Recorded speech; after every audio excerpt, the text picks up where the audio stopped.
Hello ಮಕ್ಕಳೇ, ಹೇಗಿದ್ದೀರಾ? ಆರಾಮಾಗಿದ್ದೀರಾ ಅನ್ಕೋತೀನಿ.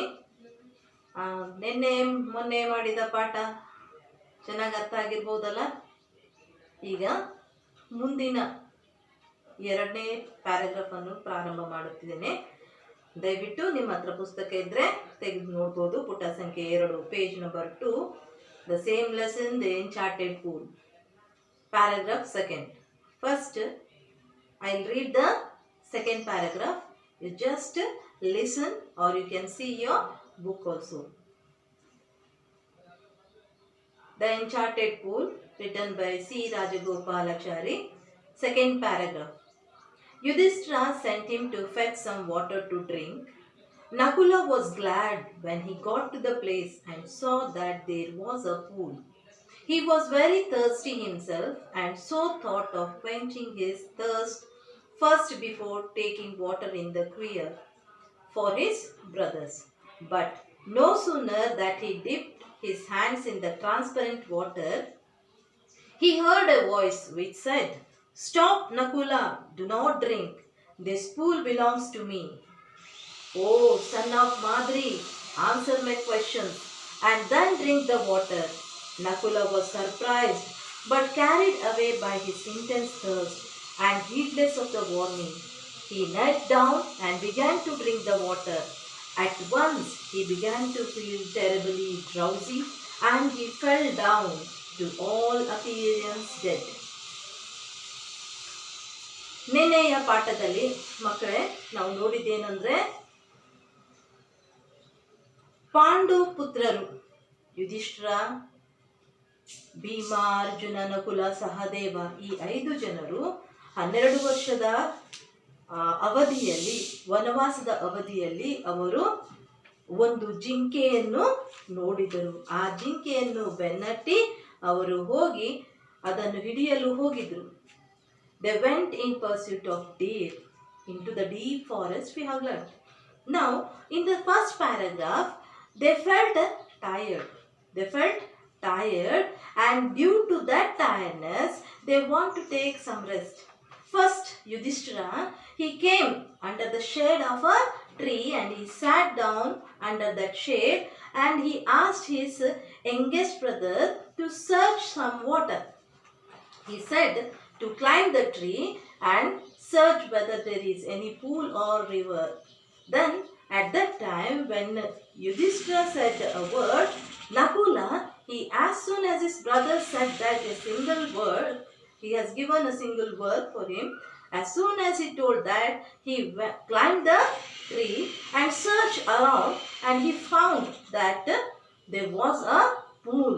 He thought that there may be, he was guessing that there may be water there, because there were some plants which grows near the water, and there were few cranes were also there.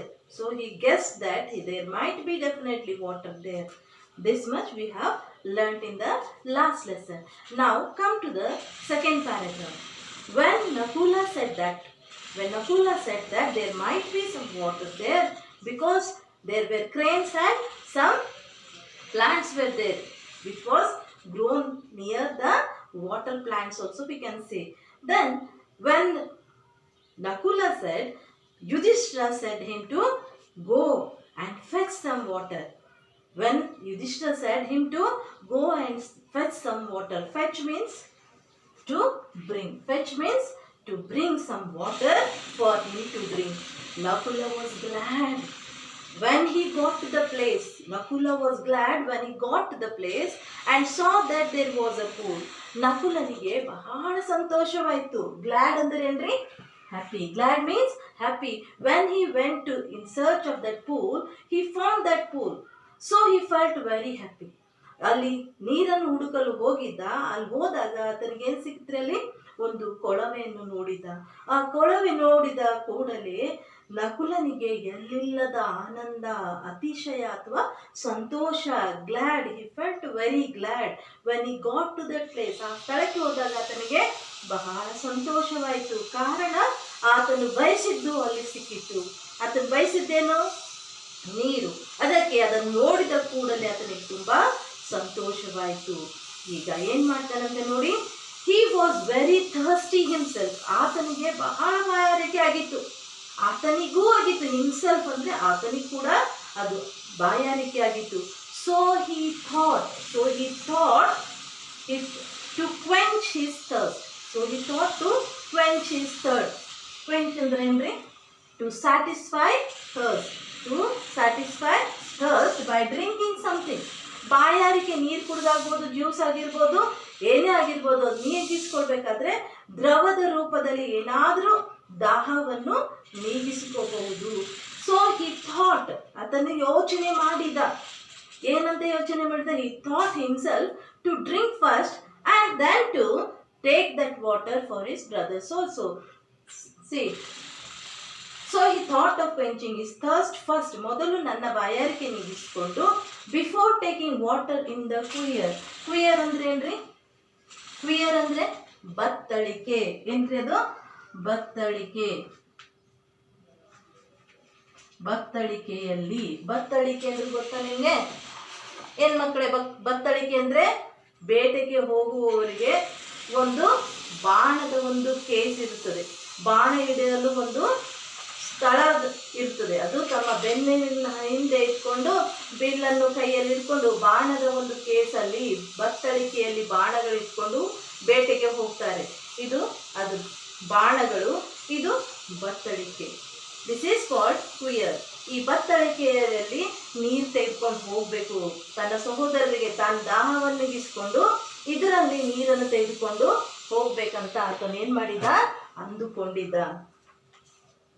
But no sooner than he dipped his hands in the transparent water. Transparent, listen here, what is the meaning of transparent? Transparent ಅಂದ್ರೆ ಏನ್ರಿ? ಪಾರದರ್ಶಕ. ಆಚೆ ಏನಿದೆಯೋ ಈಚೆ ಕೂಡ ನೋಡಬಹುದು. Transparent, ನೀರಿನ ಆಳದಲ್ಲಿ ಏನಿದೆಯೋ, ಕಲ್ಲಿರ್ಬೋದು, ಮಣ್ಣಿರ್ಬೋದು, ಅಥವಾ ಮೀನುಗಳಿರ್ಬೋದು, ಅದನ್ನು ಸ್ಪಷ್ಟವಾಗಿ ಕಾಣಿಸೋದು. The other meaning of transparent is clear. The other meaning of transparent is clear. ಪಾರದರ್ಶಕವಾಗಿ ತಿಳಿಯಾದ ನೀರು. ನಮ್ಮ ಕನ್ನಡದಲ್ಲಿ ಹೇಳಬೇಕಾದ್ರೆ ತಿಳಿ ನೀರು, ಅದನ್ನು ನೋಡಿದ. ಇನ್ನು ಆತನು ಆ ತಿಳಿ ನೀರಿನಲ್ಲಿ ಕೈ ಎದಲಿಲ್ಲ. ಅಷ್ಟರಲ್ಲಿ ಏನಾಯ್ತು? ಹಿ heard A voice. He heard a voice ಅಂದ್ರೆ ಆತನು ಒಂದು ವಾಣಿ. ವಾಯ್ಸ್ ಅಂದ್ರೆ ಏನ್ರಿ? ಒಂದು ಧ್ವನಿ ಕೇಳಿಸ್ತು ಆತನಿಗೆ. ಹಿ ಹರ್ಡ್, ಹಿಯರ್ ಅಂದ್ರೆ ಕೇಳಿಸು, ಹರ್ಡ್ ಅಂದ್ರೆ ಕೇಳಿಸಿತು. ಆತನಿಗೆ ಒಂದು ವಾಣಿ ಕೇಳಿಸಿತು. ಆ ವಾಣಿ ಏನಂತ ಗೊತ್ತಾ? Which side? ಅದು ಹೀಗೆ ಹೇಳಿತು, ಸ್ಟಾಪ್ ನಕುಲ, ಸ್ಟಾಪ್ ನಕುಲ. ಒಂದು ಆಶ್ಚರ್ಯ ಚಿಹ್ನೆ ಇದೆ ಅಲ್ಲಿ. ಏನಿದೆ? ಸ್ಟಾಪ್. ಹೀಗೆ ಆಶ್ಚರ್ಯ ಚಿಹ್ನೆ, ಸ್ಟಾಪ್ ನಕುಲ. ನಕುಲ ಆದ್ಮೇಲೆ ಒಂದು ಆಶ್ಚರ್ಯ ಇದೆ. Stop Nakula, do not drink. ನೀರು ಕುಡಿಬೇಡ. This pool belongs to me. ಈ ಕೊಳವೆ ನನಗೆ ಸೇರಿದ್ದು, ನನ್ನ ಕೊಳವೆ ಅಂತ ಹೇಳಿದನು. ಆಗ ನೋಡಿ, ಯಾರು ಇಲ್ಲದ ಸ್ಥಳದಲ್ಲಿ ಒಂದು ಶಬ್ದ ಕೇಳಿಸಿದಾಗ ನಮಗೆ ಭಯ ಆಗೋದು ಖಂಡಿತ. ಹಾಗೆ ಅಲ್ಲಿ ಯಾರಿಲ್ಲದ ಸ್ಥಳದಲ್ಲಿ, ಕಾಡಿನಲ್ಲಿ ಒಬ್ಬೊಂಟಿಗನಾದ ನಕುಲನಿರ್ಬೇಕಾದ್ರೆ ಈ ವಾಣಿ ಕೇಳಿಸಿದ ಕೂಡಲೇ ಆತನು ಬೆದರಿದ, ಹೆದರಿಕೊಂಡ. ಅದು ಕುಡಿಬೇಡ ನಕುಲ ಅಂತ ತನ್ನ ಹೆಸರು ಕೂಗಿದಾಗ ಮತ್ತಿಷ್ಟು ಆತನಿಗೆ ಹೆದರಿಕೆ ಆಯಿತು. ನಂತರ ಅದಾದ ನಂತರ ಏನು ಕರೆದಿತ್ರಿ? ಅದು ವಾಣಿ ಏನು ಹೇಳಿತು? ಆತನ ತಾಯಿ ಹೆಸರು ಕೂಡ ಹೇಳಿತು. ಓ ಸನ್ ಆಫ್ ಮಾದರಿ, O son of Madri, answer my questions and then drink the water. ಇಲ್ಲಿ ಒಂದು ಗಮನಿಸ್ಬೇಕು ಮಕ್ಕಳೇ, ಈ ಪಾಂಡುರಾಜನಿಗೆ ಇಬ್ರು ಹೆಂಡತಿಯರು. ಒಬ್ಬ ಹೆಂಡತಿಯ ಹೆಸರು ಕುಂತಿ, ಇನ್ನೊಬ್ಬಳ ಹೆಸರು ಮಾದ್ರಿ ಅಂತ. ಕುಂತಿಯ ಪುತ್ರರು ಯುಧಿಷ್ಠಿರ, ಭೀಮ ಮತ್ತು ಅರ್ಜುನ. ಇವರು ಮೂವರು.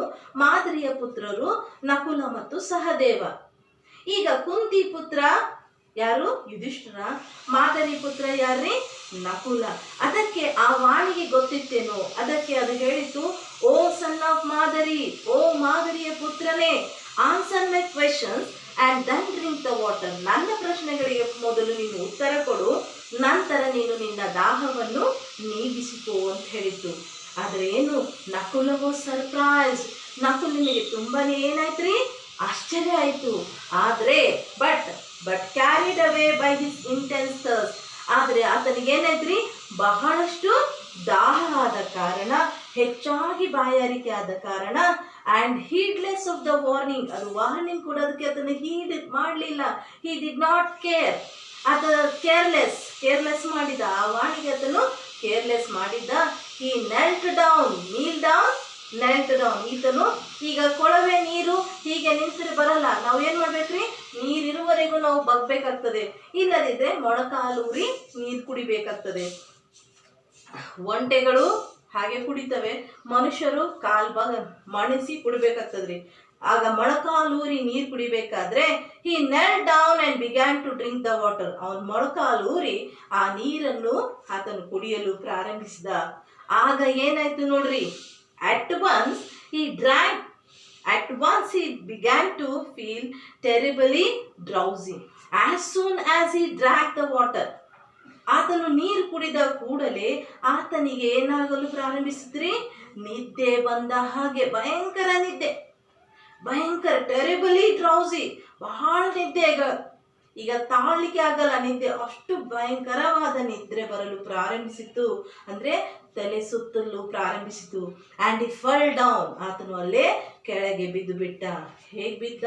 ಟು ಆಲ್ ಅಪಿಯರೆನ್ಸ್ ಡೆಡ್, ನೋಡುವರ ದೃಷ್ಟಿಗೆ ಹೇಗೆ, ಸತ್ತ ಹಾಗೆ ಅವನು ಅಲ್ಲೇ ಬಿದ್ದು ಬಿಟ್ಟ. ಇವತ್ತು ಇಷ್ಟು ಸಾಕು ಮಕ್ಕಳೇ. ಮುಂದಿನ ಪಾಠ ಮುಂದಿನ ಒಂದು ತರಗತಿಯಲ್ಲಿ ನಾವು ನೋಡೋಣ. Thank you.